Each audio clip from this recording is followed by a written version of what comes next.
Thank you, Nancy. I asked Nancy before we started, now, do you want me to give kind of a formal lecture on crisis management and how to do it and how to identify your audiences and all of that sort of stuff? Or do you want to hear a lot of war stories about the Academy Awards, whose public relations I handled for 10 years, or Hugh Hefner and Playboy, for whom I worked, or Disneyland, which was my first job? And she said, sort of both. So in the next 30 minutes, you can come back and tell me if I managed to combine the two or not. The first crisis I handled, I had been out of UCLA by about 3 weeks. I got a job at Disneyland, and of course I looked like a young kid. How many of you know what the grad nights are at Disneyland? Okay, most of you, which is where they close the park from about 9 or 10 at night until the next morning, and the buses from all over Southern California show up and take kids into the park, and the park is closed to the public.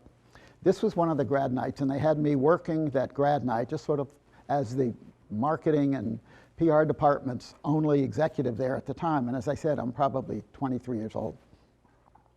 So we had these old Motorola walkie-talkies back then, and I'm walking around the park, and I'm going to tell you one story. Before I get to that, this is a Motorola story.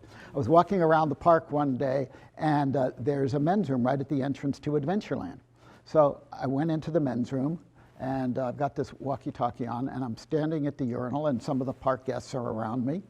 And all of a sudden, Judy Justice, who was the woman who, in the security department, was in charge of broadcasting on this, who happened to have a very sensual voice, very clearly, she said, "Marty, call the office." And the man standing next to me said, "What was that?" Needless to say, I had to go home and change my clothes immediately. But back to grad night.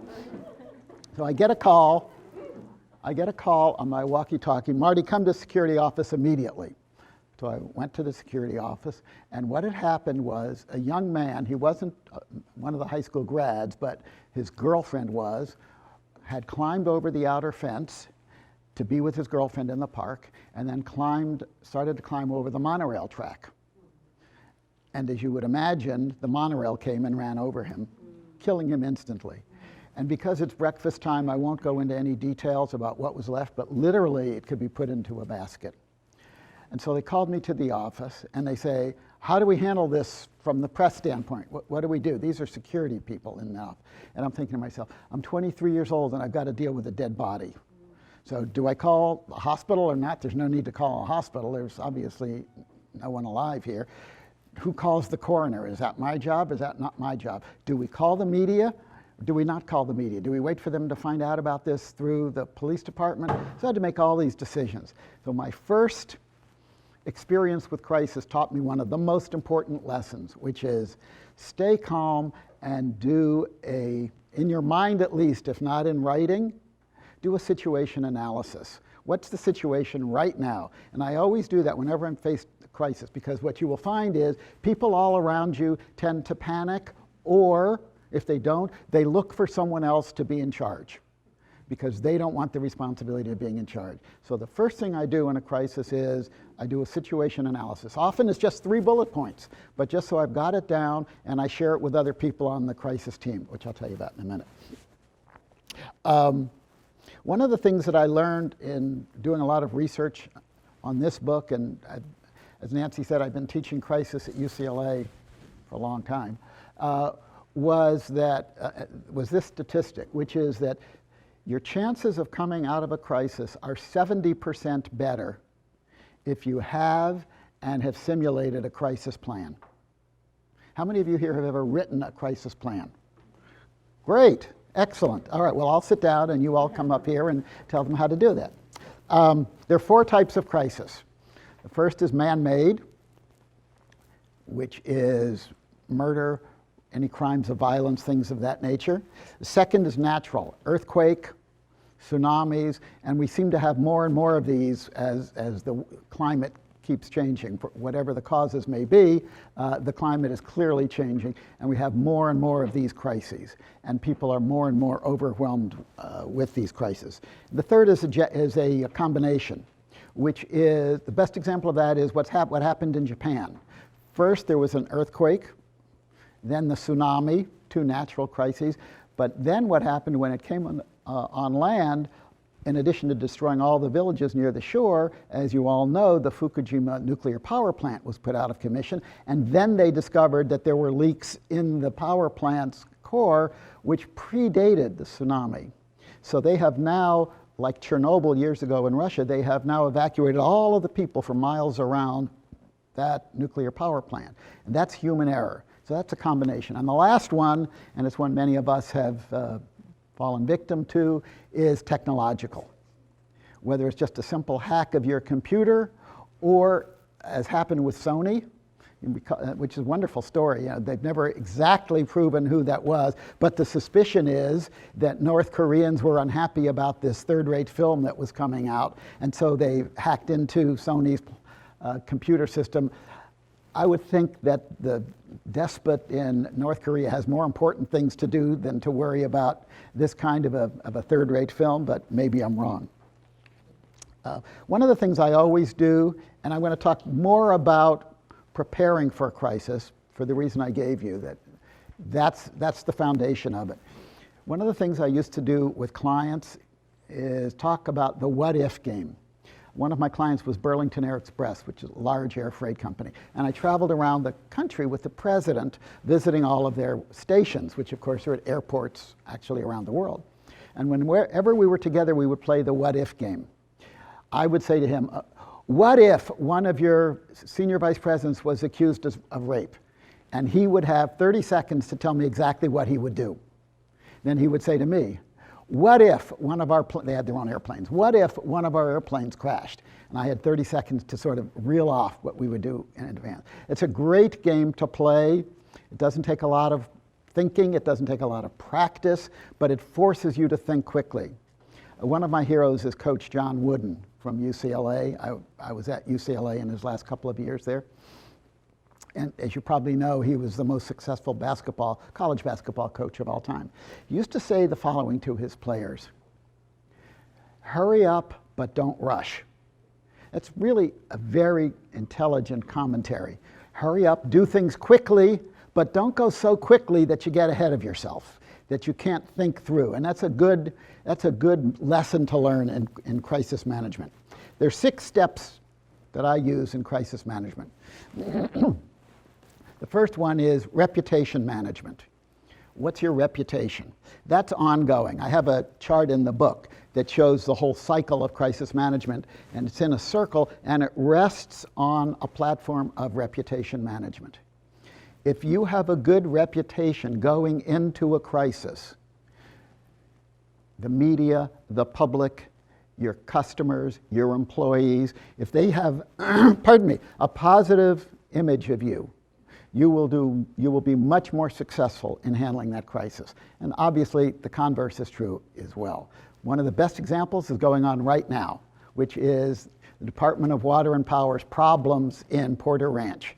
They've always had a poor reputation for nepotism, for having major funds for training that are taken away and used by senior management for fancy parties and planning missions to Hawaii. By the way, we're all doing that today. We're all going from here, and we're going to have a planning session in Hawaii next week.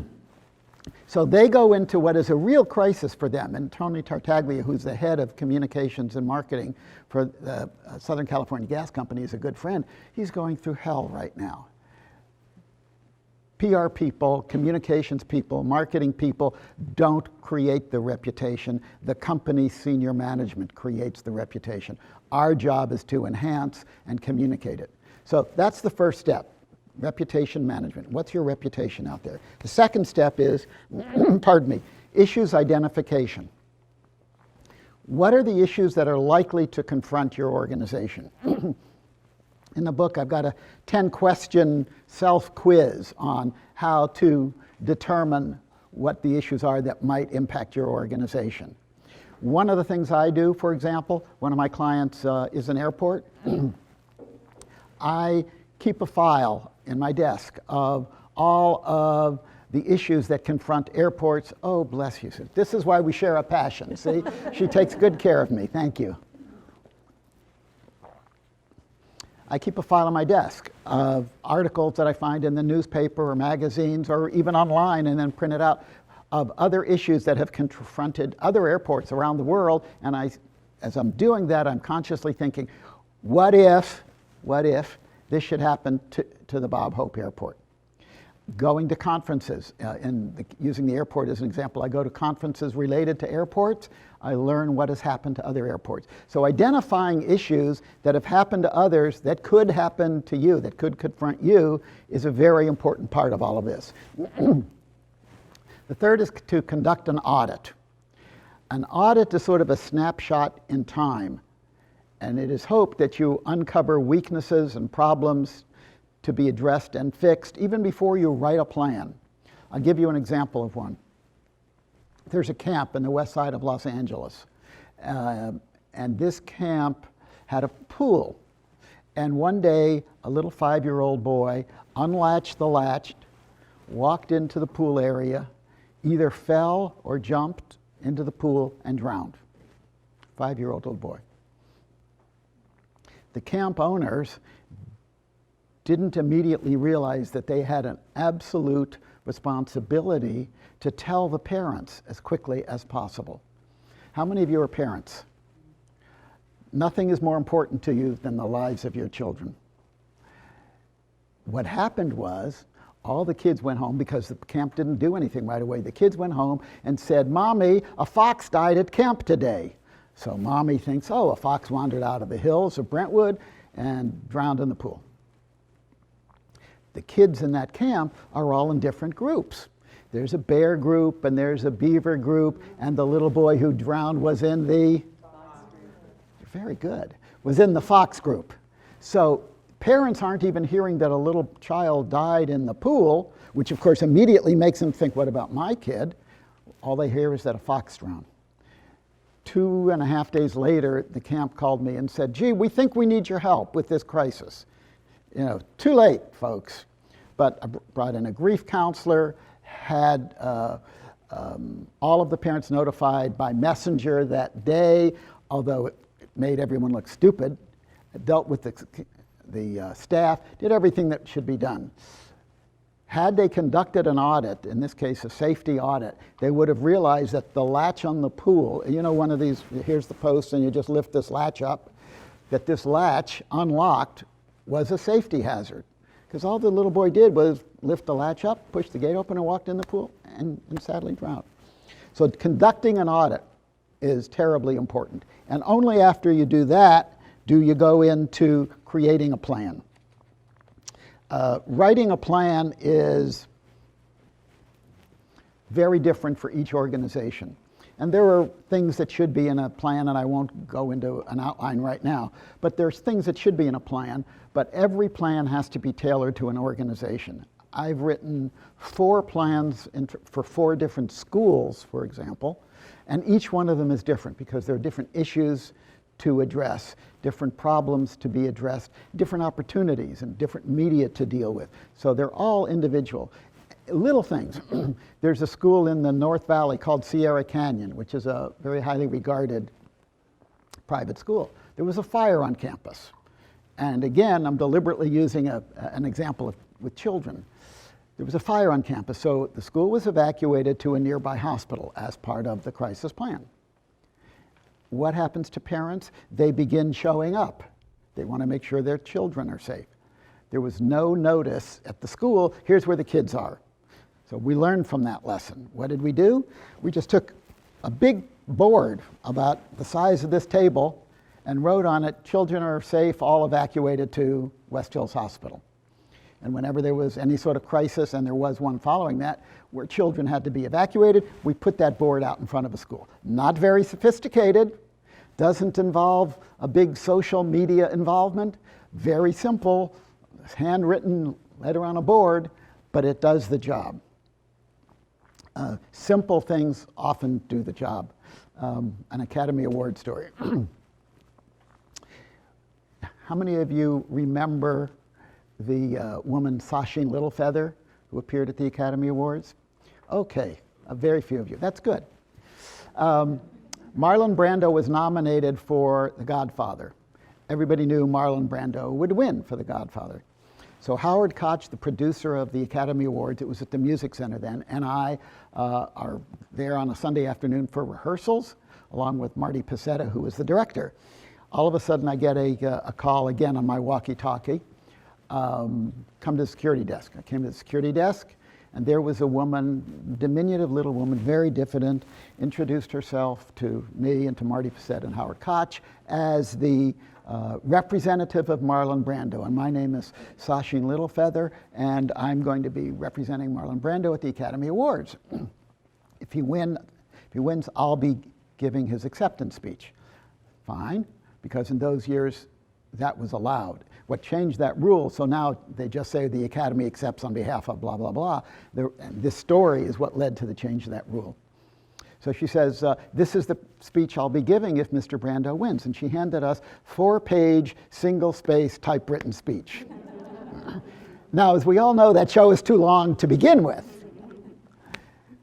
And we looked at it, and I didn't say anything, but Marty Pacetta and Howard Koch sort of walked aside, and this is what I mean by instantaneous decision-making. They came back and they said, Miss Littlefeather, you have 45 seconds to say whatever you want to say, and then we're going to cut to commercial. And this was probably 5 minutes of typewritten page, maybe more. So she said, okay, and she left.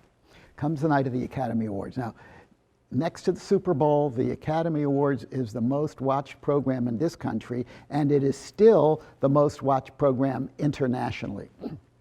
So Sacheen Littlefeather shows up the night of the Academy Awards in full Native American regalia, the buckskin shoes and the headdress with the feathers in it, and really over the top. She looked like she was in an old Western movie. Marlon Brando is announced as the winner. She gets up there, she reads the speech, and it was exactly 44 seconds and gets off. And the reason that worked is because of the instantaneous decision by the producer and the director that this is how we're going to handle it. Now, the good part of the story is, which very few people know is, and we didn't discover until afterwards, Sacheen Littlefeather's real name was Maria Cruz. She is a Latina who still lives in San Luis Obispo, and Marlon Brando paid her $200. In this era, Marlon Brando was a well-known advocate for Native American rights. So Sacheen Littlefeather was really Maria Cruz, a Latina, not a Native American. He paid her $200, but the best part is he stiffed her. He never paid her. Okay, here are a couple of key elements in a plan.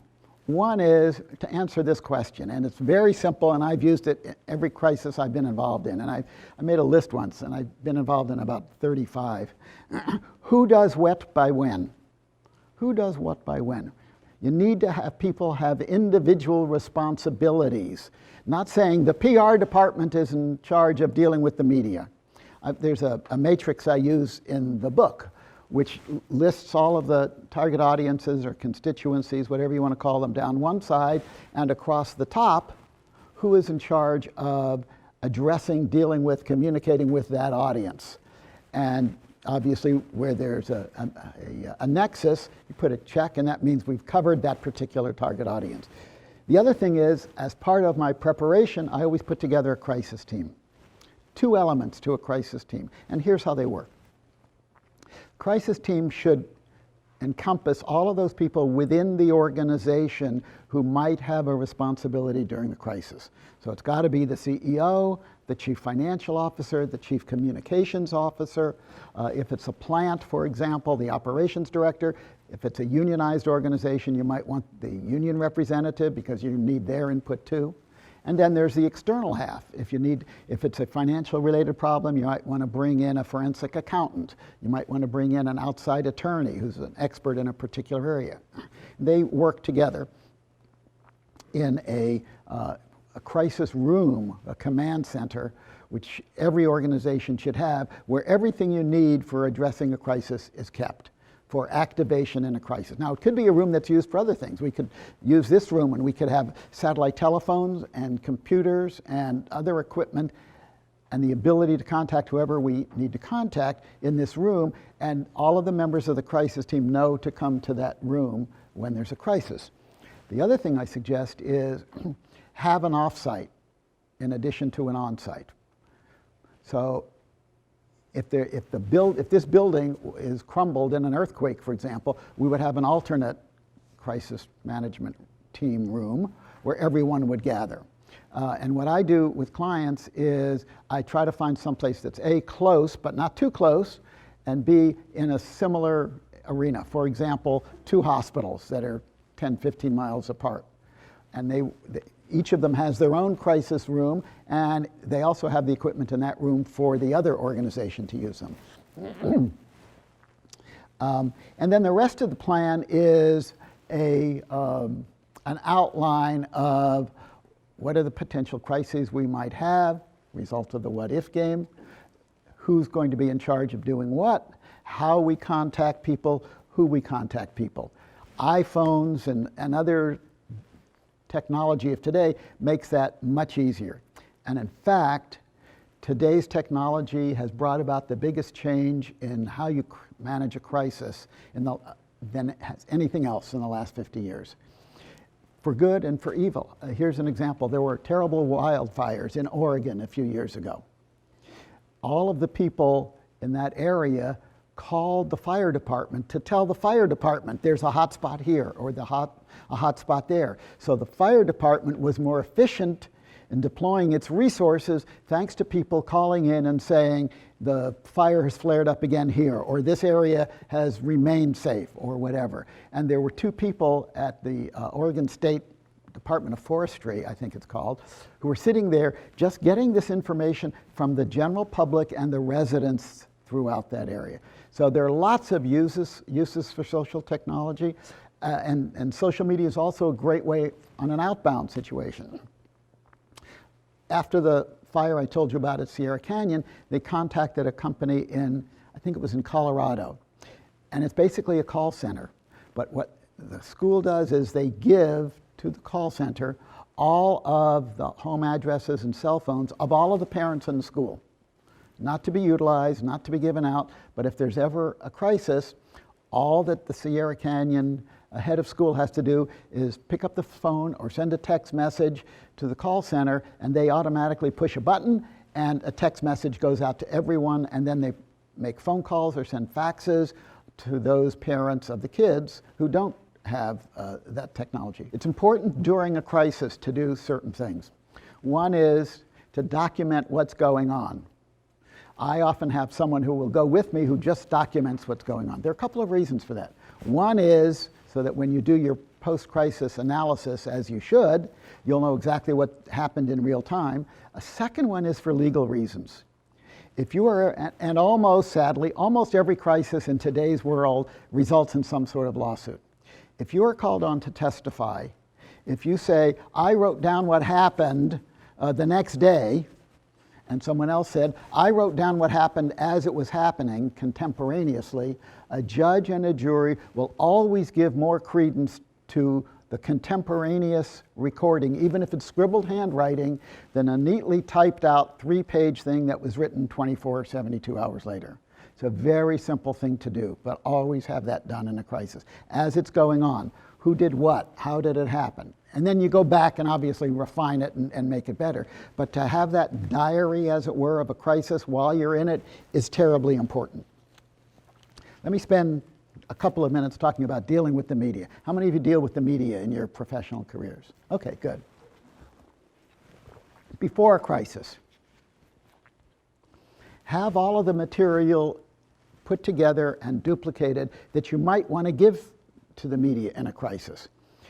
Annual reports, biographies of key executives, a fact sheet on the organization, so that literally all you have to do is pull those out of a drawer. Don't depend on a computer in a crisis, because your computer may be down. Pull them out of the drawer and distribute them to the media. Put together a dark page on your website. So, meaning a page about appropriate information that might be used by the media and the public and anyone else interested during a crisis, but you don't put it up until a crisis hits. We did a crisis plan for Shakey's Pizza about 2 years ago now. And they did these dark, about 5 pages for a website. They had a crisis. There was a murder in their Montebello store. They put these dark pages live, and they had something like 3,000 people go to them within 12 hours. So that's an easy thing to do. Put it together before a crisis, then you can just add to it with whatever you have to deal with in the crisis. It's always easier to add a little bit of material related to a specific crisis than to start from scratch. The other thing before the media, before the crisis in terms of dealing with the media, know who you want to contact. Have in your iPhone or any other communications opportunity, who's the media who tends to cover us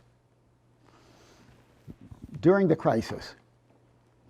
Make an intelligent decision about what access you allow the media. We had a crisis that we dealt with at a facility, another school, just by pure happenstance, and some kids were injured. Not badly, but were injured. This was during an earthquake.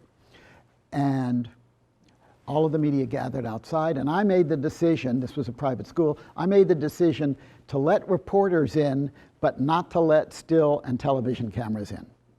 And of course they said, well, you know, we have the right to be any place. You know, media will use, and I don't blame them for this, it's their job, media will use any trick they can to gain access to the story. The truth is, they do not have the right to be on private property. You have no legal responsibility for allowing the media on private property. But I made the decision to allow print reporters in during this particular crisis so that no one could say it was a cover-up or you didn't let the media in. But I knew that still and television pictures of kids who are injured is really going to be detrimental to my client's best interest. So that's what we did. And of course, the particularly still photographers were really aggressive and very upset with me. We have a right to be here. And I said, no, you don't. You have a right to be on the public street, out in front, public sidewalk, but not in the school itself. The other thing with dealing with the media is, you all know this, but I'm going to say it because it's so important, don't lie. Don't ever lie. If they ask you something and you don't know the answer, and also don't say no comment. You know, there used to be a journalistic ethic. This is back when there were journalistic ethics, where if someone said to you, this is off the record, and then said, that's really an ugly scarf you're wearing, it was off the record. They wouldn't print it. But if I said, that's really an ugly scarf you're wearing, oh, by the way, that's off the record, they could print it. In other words, it's when you say it's off the record. If you tell them in advance, do you teach your students this? Yep. Okay, the media doesn't know about that. They don't follow it anymore. Okay, so don't count on it. I had a journalism professor at UCLA say to me, don't ever do anything or say anything that you wouldn't be comfortable having in the Los Angeles Times above the fold, page 1.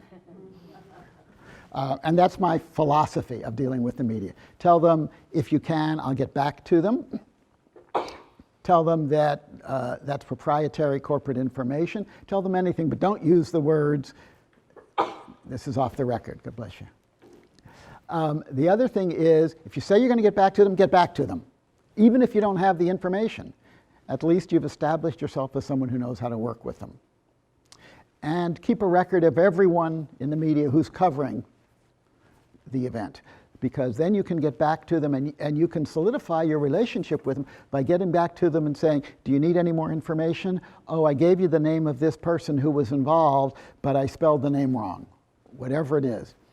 And the last thing in terms of dealing with the media, realize that their goal is different than yours. Just have that realization in your head. Their goal is to get a good story. Your job is, without lying, is to protect the interests of your client within reasonable interests. You're never going to promote anything or do anything that's illegal. During the crisis, begin thinking about what do we do after the crisis. I have yet to find a crisis where the recovery isn't more complex and lasts longer than I thought it would be. There's a school, a very upper-class school in West Los Angeles, in Brentwood, called, cleverly, Brentwood School. And one day the police marched into Brentwood School, arrested the man who was the chief financial officer, and hauled him off to jail. He was accused of embezzling $10 million over 7 years from the school. The school headmaster, a man who only wore bow ties, of course, like school headmasters are supposed to do, school headmaster called me in and said, help me with this crisis. So we did all the communications that we were supposed to, dealt with the media, managed to pretty much keep the story out of the media, communicated with the parents and the donators and the alums, everything you would have had us do. After about 2 weeks of that, he asked me to come and meet with him, and he says, well, Marty, thanks for all your help. Send me your invoice. We've really appreciated working with you. And I said, Parker, that was his first name, I said, Parker, this is going to go on a lot longer than you think. And he said, well, what do you mean? I said, do you realize that the bulk of your money comes from companies who support the school, parents, and alums? What are they going to think about giving you money after you've proven you can't take care of their money? Your donors are going to go like this. Your donations are going to go like this. You have to have a campaign that basically says, we screwed up, we didn't do a good job in terms of looking after your money, donors, alums, parents, but we put all these things in place. This isn't going to happen again, and we appreciate you sticking with us in this tough time. And that was about a 6-month campaign. That fiscal year, their donations dropped by 87%. Just think about if all the revenue of your organizations went down by 87%. Next year, they came back by about 50%, and they recovered. But the point being, recovery from a crisis takes longer than you think it will. And you have to have a good attitude to it. This is a Playboy story. For 4 years, I was Senior Vice President of Marketing and Communications for Playboy Enterprises. And at one point, Playboy lost its English gambling licenses. And that represented 82% of the company's pre-tax profit. The Canadian Broadcasting Company has a program which is similar to our Good Morning America. And they sent a reporter and a cameraman and a soundman down from Toronto to do an interview with Hugh Hefner. And we were in the game room at the Playboy Mansion. Hefner is a big pinball addict. The reporter asks Hefner a couple of softball questions. Then he says to him, just sort of as a zinger, well, Mr. Hefner, it was just announced last week that Playboy lost its English gambling licenses, and that was 82% of your pre-tax profit. How do you feel about that? You don't seem to be terribly troubled. And Hefner looked at the guy and he said, that's just business. This, motioning to the pinball machine, this is real life.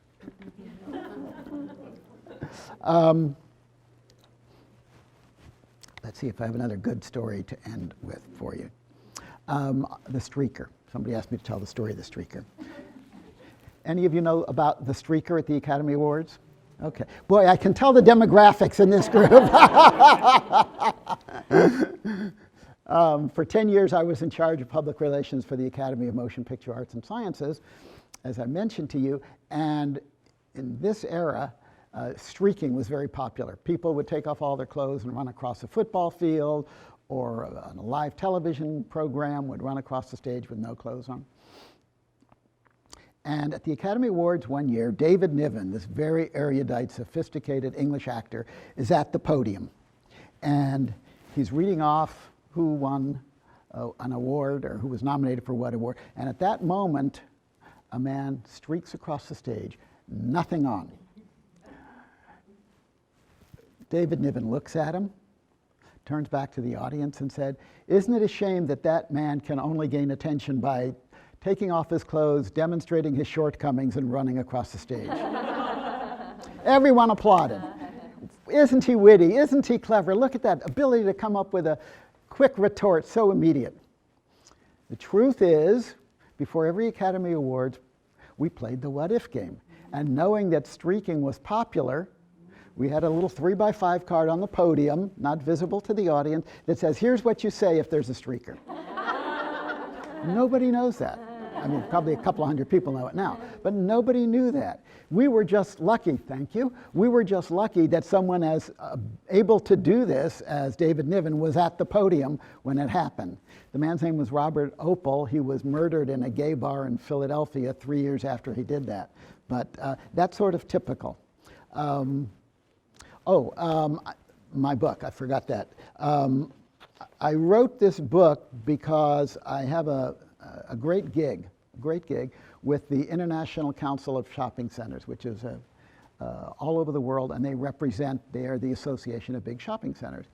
And my gig is they send me into countries in Asia or Central or South America, and I get there a couple days later to get over jet lag, but more importantly as a chance to see where I am and play tourist for a couple days. And then I put on a 2-day seminar on crisis management. And they have a very large publishing arm. And they asked me, would you be interested in writing a book on crisis management? And they said, of course, you want this to be all about crisis for shopping centers. And I said, no.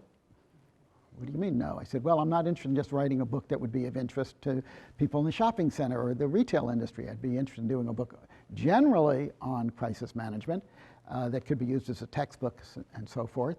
And they said, fine. So that's how that book came about. And because I can sometimes be lazy, I cleverly had a number of friends write some case studies in there. So probably only 60–70% was the fruit of my labors, and other than that I asked some other friends to write case studies, which I think adds to the book. The book is on Amazon for $29.95, and if you want to get a copy, you can have Amazon a softcover only. I have hardcovers which I can sell to you at the same price, which is $30, or a softcover for $20 afterwards, and I'm happy to sign the book if whoever would like one. I think I'm going to wind up, let's see, with one final story. No, I won't actually. What I'd rather do is answer your questions rather than tell you stories. Who has a question?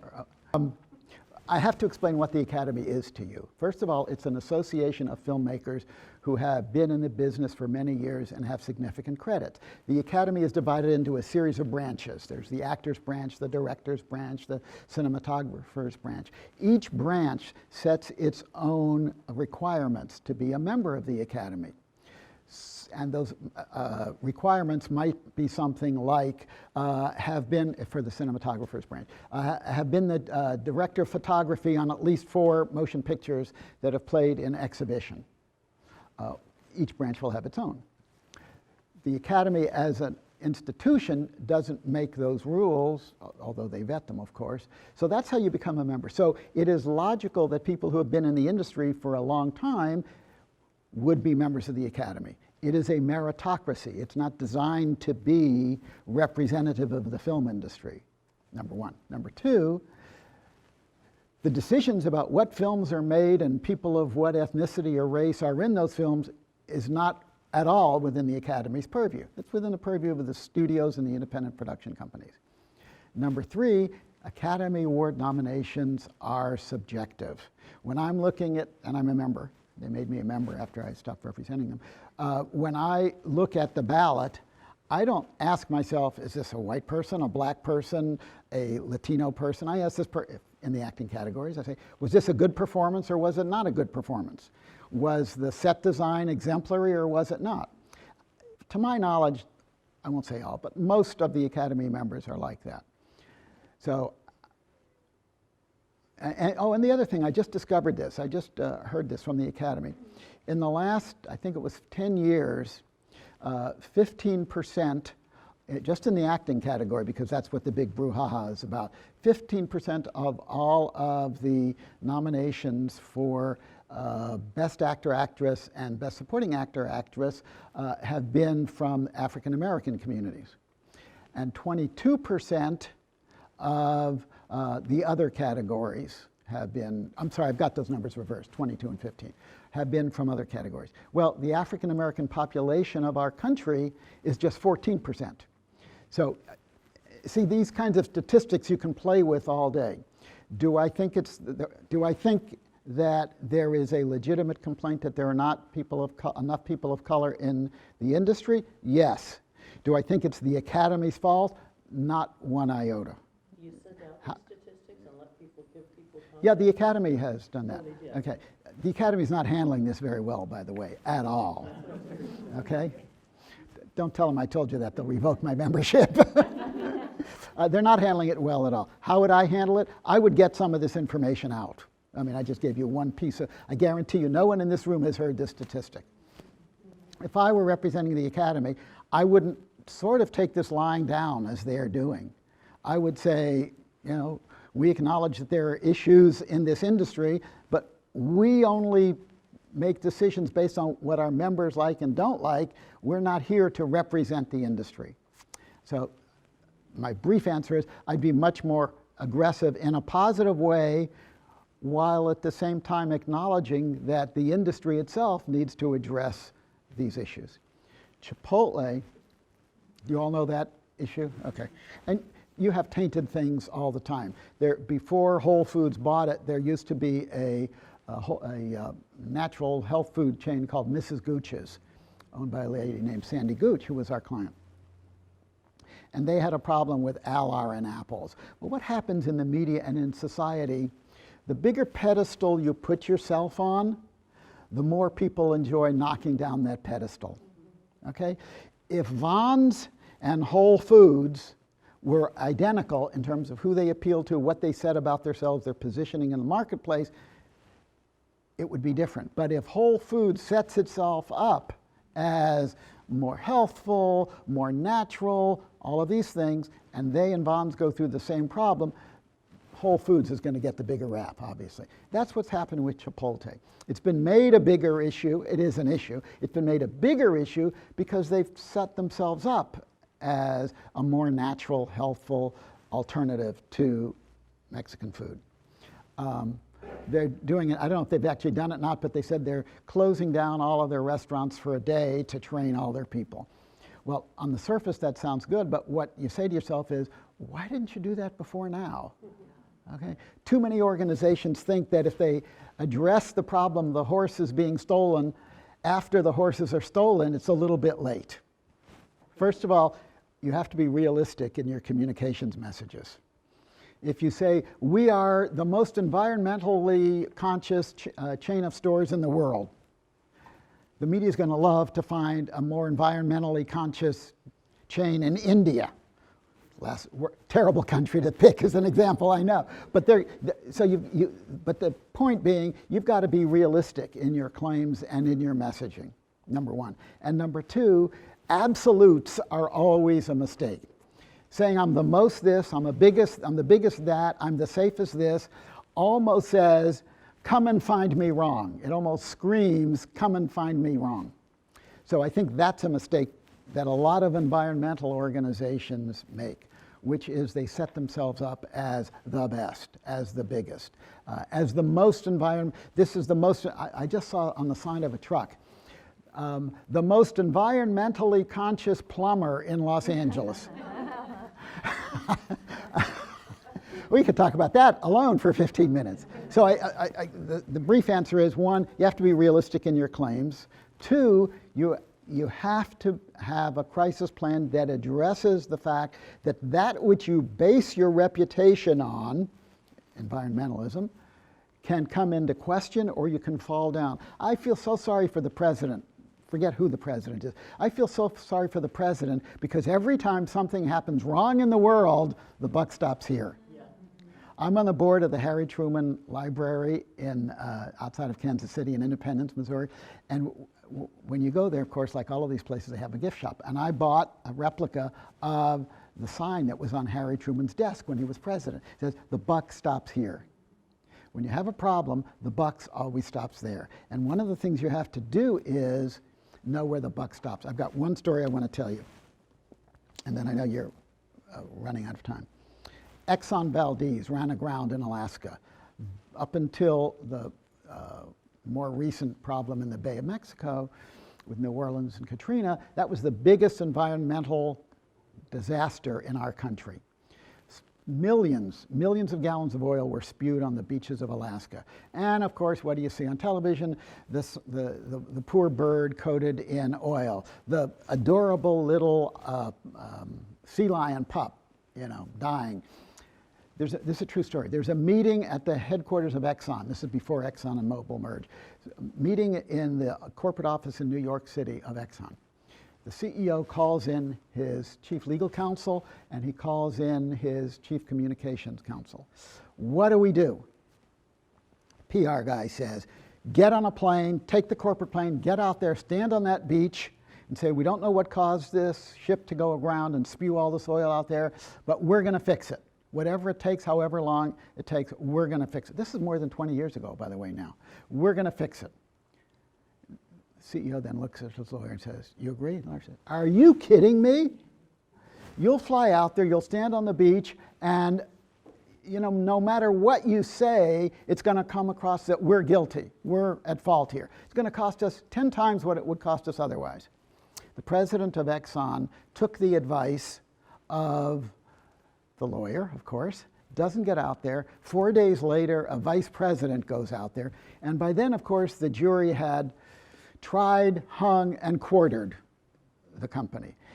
Lawsuits 20 years later are still going on from that oil disaster. So making those decisions quickly are important, and making the decisions within the context of who you are is important.